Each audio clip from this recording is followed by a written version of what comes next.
your stats are really low, clocked in the game, the last 20 seconds when you're up by 25 or something like that. It's definitely not a confidence builder.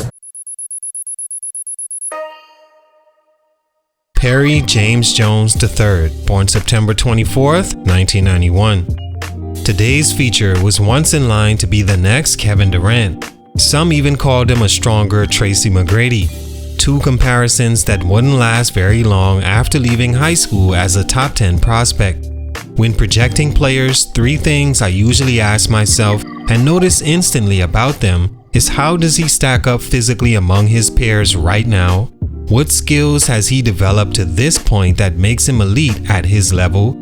And what strengths does he have now that can translate if he were at the highest level today? Keyword, now. We tend to forget about that looking too far into a prospect's career, not realizing that missing any of those things gives him a chance to be a bust in the NBA. Perry Jones was elite and garnered a lot of attention at the high school level because physically he was already levels ahead of his peers. He was 6'10" or closing in on it by his senior year of high school and didn't lack weight-wise either, giving him at least the body to dominate high school basketball. So much so that him being anything but the #1 rated prospect leaving high school is a major red flag. 6'10", strong, and athleticism with it should have carried his name to the top of his class. His skills as an amateur were also developed, and he displayed post moves, mid-range, fast break, and three-point ability that mimics some of the greats. Of course, it's easy to mimic those players when physically no one can stop you on that level, but you still have to make those shots, and early on, Perry did. As far as skills that translated, that's where it gets a bit tricky. The way Perry moved always seemed a point of concern in that guys he was compared to all had one thing in common. They moved naturally at that size in their positions. Kevin Durant at a young age always seemed like a small forward to me. Never like he was in one position, then tried to switch to a smaller one later on he could dominate at. Aaron Gordon comes to mind. Like his entire life, he was big enough to play power forward, but getting closer to the NBA and even early on in the league, he attempted to add things to his game that could help him switch to a small forward.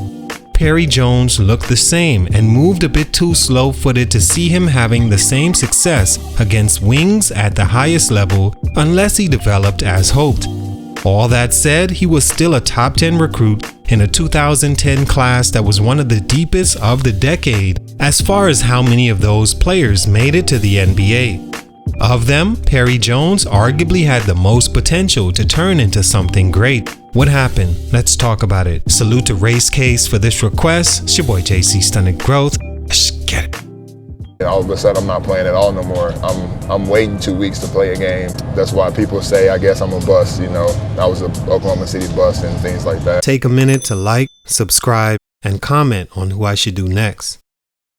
Perry Jones was a 6'11" small forward power forward from Duncanville, Texas that garnered a lot of hype in high school. Of the 2010 class, he was the one that fit best into the mold of what was sought after in the NBA at the time. Anything resembling LeBron James or Kevin Durant. Perry's potential to grow along either path was heavily watched and rated.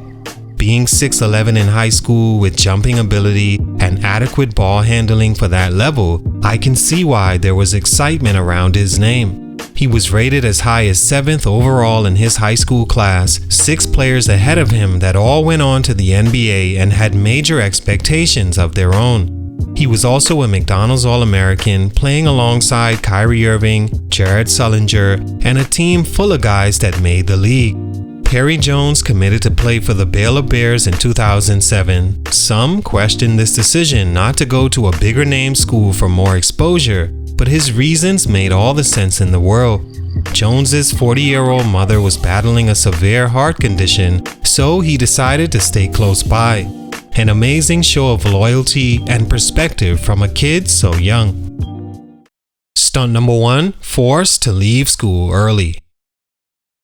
In his first season in college, Perry came in with high expectations of him being a one-and-done player and dominating the same as he did in high school. In his Baylor debut, Jones had 11 points and 8 rebounds.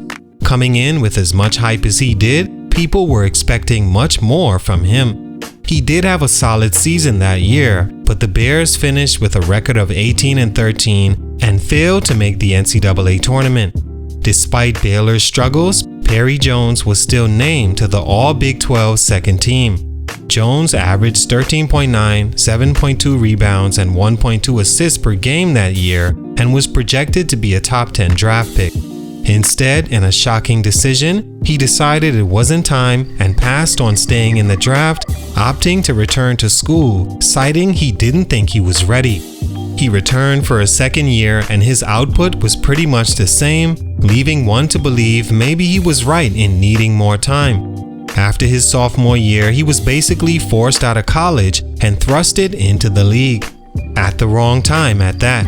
He was ruled ineligible in 2011 for accepting benefits and would have had to sit out some games had he returned to Baylor for his junior season anyway. Thing is, Perry needed that junior season to continue developing at his pace and, in hindsight, avoid being drafted to the worst case scenario for his career, which we'll speak on later. His skills also regressed in his second year at Baylor. Jones's field goal percentage dipped from 54 to 50%, and with his three-point shooting already being very low for a wing player at 20 and 30%, these weren't very good signs.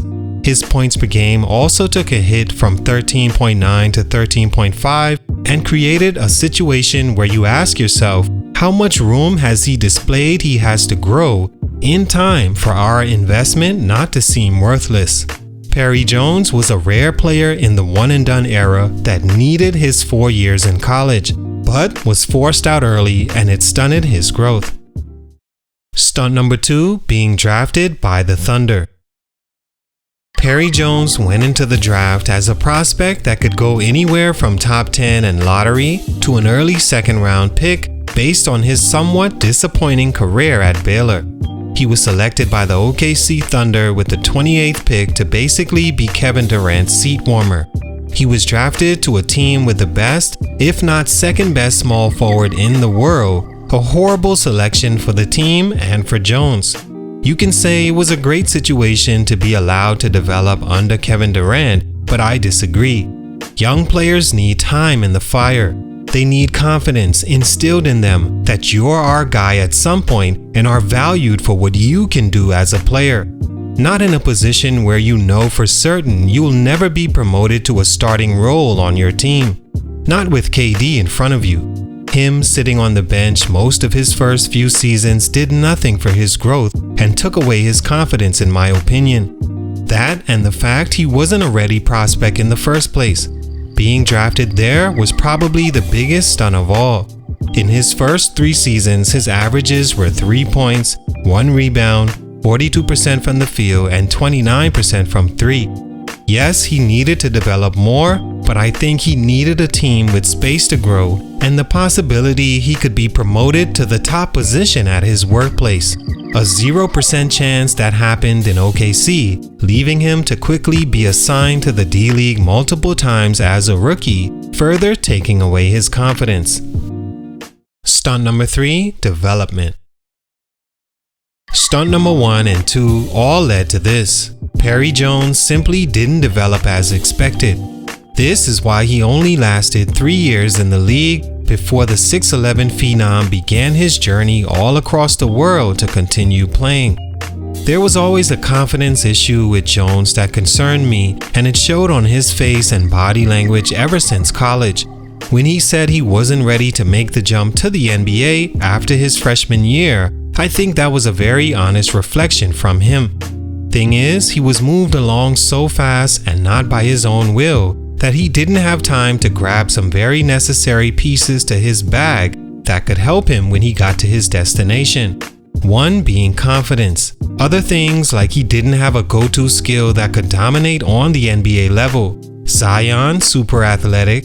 Ja, fast, crafty, super athletic. LaMelo, crafty, size. Kyrie, Steph, and the list goes on. Great players all have that elite something. Becoming elite takes each prospect different time to develop, and Perry didn't find his in time and it passed him by. He was drafted in 2012, and by 2015, he was out the league. All in all, Perry Jones was a casualty of the one-and-done era. He had a good foundation, but politics like NCAA rules led him down a road he wasn't ready for. Thing is, as of recent, it's legal to accept benefits as a player in the NCAA. Stunt number 4 may be a different era? Who knows? Salute, much respect, but for these reasons, his growth was stunted. It's your boy JC Stunted Growth, and I'm out.